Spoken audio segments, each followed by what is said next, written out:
ఢిల్లీలోని రామ మందిరం విరాళాల దొంగతనం కేసులో పోలీసులు కీలక పురోగతి సాధించారు. ఈ కేసులో ముగ్గురు నిందితుల్ని ఈ ఉదయం కస్టడీలోకి తీసుకుని విచారిస్తున్నారు. మందిరంలో భక్తులు సమర్పించిన విరాళాల నగదును జేబులో వేసుకుంటున్న దృశ్యాలు సీసీటీవీ కెమెరాలో రికార్డు అవడంతో ఈ ఘటన వెలుగులోకి వచ్చింది. సీసీటీవీ ఫుటేజ్ ఆధారంగా దర్యాప్తు చేపట్టిన పోలీసులు ముగ్గురు నిందితుల్ని అదుపులోకి తీసుకుని కేసుకు సంబంధించిన మరిన్ని వివరాలను సేకరిస్తున్నారు. ఇదే అంశానికి సంబంధించి మరిన్ని వివరాలు మా నేషనల్ బ్యూరో చీఫ్ కళ అందిస్తారు. కళ,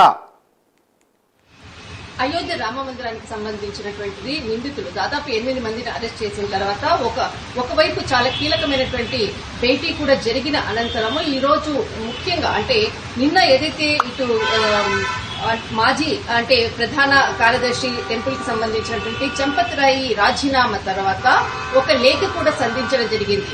దీనికి మొత్తం కారణం కూడా అనిల్ మిశ్రా అంటూ కూడా ఒక లేఖను సిట్ కి అందించడం జరిగింది. అనంతరం ఈ రోజు ఉదయము అనిల్ మిశ్రా ఎవరైతే దాదాపు అనిల్ మిశ్రా అపాయింట్ చేసినటువంటి కీలకంగా 4 వ్యక్తులు ఎవరైతే ఉన్నారో వారిలో 3 వ్యక్తులను ఈ రోజు పోలీసులు అదుపులో తీసుకోవడం జరిగింది. లవ్ కుష్ మిశ్రా, తర్వాత అనుకల్ప్ మిశ్రా, కరుణేష్ పాండేలను దాదాపు 40 గంటల పాటు పోలీసులు కస్టడీలోకి తీసుకోవడం జరిగింది. ఈ రోజు ఫైజాబాద్ పోలీస్ స్టేషన్ నుంచి కూడా వారిని పోలీసులు అదుపులో తీసుకోవడం 40 గంటల పాటు విచారణ నిమిత్తం దాదాపు కీలకంగా జరుగుతున్నటువంటి పరిణామాలు. నిన్న ఏదైతే చంపత్ రాయ్ ఏదైతే ఇచ్చినటువంటి ఒక లేఖాస్త్రంలో చాలా అంశాలపై కూడా ఆయన మొట్టమొదటిసారిగా తన అంటే ఇన్ని రోజులు తను ఎటువంటి కూడా మీడియా ముఖంలో కూడా మాట్లాడినటువంటి వ్యక్తి దాదాపు సిట్ సమావేశం అంటే సిట్స్ దర్యాప్తు జరుగుతున్నటువంటి సందర్భంలో నేను మాట్లాడదలుచుకోలేదు, కానీ ఇప్పుడు నేను ఖచ్చితంగా చెప్పాల్సినటువంటి సమయం అంటూ కూడా నిన్న లేఖాస్త్రాన్ని సంధించినటువంటి ఇందులో భాగంగా కీలకంగా అనిల్ మిశ్రాకు సంబంధించినటువంటి అంశాన్ని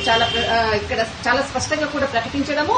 వారు అంటే అనిల్ మిశ్రా ఎవరైతే అపాయింట్మెంట్ చేసినటువంటి వ్యక్తుల్లో చాలా కీలకంగా వీరికి సంబంధించినటువంటిది సీసీటీవీ ఫుటేజ్ లో వారు అంటే డబ్బును దాచేసి తీసుకుని వెళ్తున్నటువంటి సీసీటీవీ ఫుటేజ్ లో ఈ 3 వ్యక్తులు ఉన్నారు. వీరికి సంబంధించినటువంటిదే సిట్ బృందం దర్యాప్తులో వేగవంతం చేసినటువంటిది. వీరిని అదుపులోకి తీసుకున్న తర్వాత వీరి నుంచి మరింత కూడా సమాచారాన్ని రాబట్టేటటువంటి ప్రయత్నం ఒకవైపు అంటే ముమ్మరం చేశారన్నటువంటిది.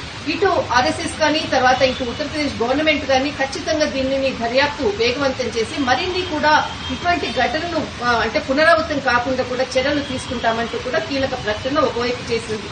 దాదాపు మరొకటి చంపత్ రాయ్ ని ఇటు ఏదైతే ఆలయ ట్రస్ట్ కోశాధికారికి సంబంధించి గోవిందగిరి దాస్ కొద్దిసేపు క్రితంగా ఆయనను కలవడానికి వెళ్లడం జరిగింది. దాదాపు ఎప్పుడైతే ఘటన జరిగినప్పటి నుంచి కూడా చంపత్ రాయ్ దాదాపు ఎవరిని కూడా కలవకుండా తను ప్రత్యేకంగా ఏకాంతంగా ఒక భవనంలో ఉంటున్నాడు. అక్కడ ప్లేస్ కి ఇతడు గోవిందదాస్ గిరి కొద్దిసేపు క్రితంగా వెళ్లి కలవడానికి అన్నది చాలా ముఖ్యమైనటువంటి అంశం.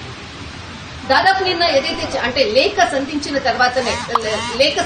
తర్వాతనే ఈ విధంగా కలవడం అన్నదే ఈ రోజు ఒక బిగ్ బ్రేకింగ్ అని చెప్పవచ్చు. థ్యాంక్ యూ కళ.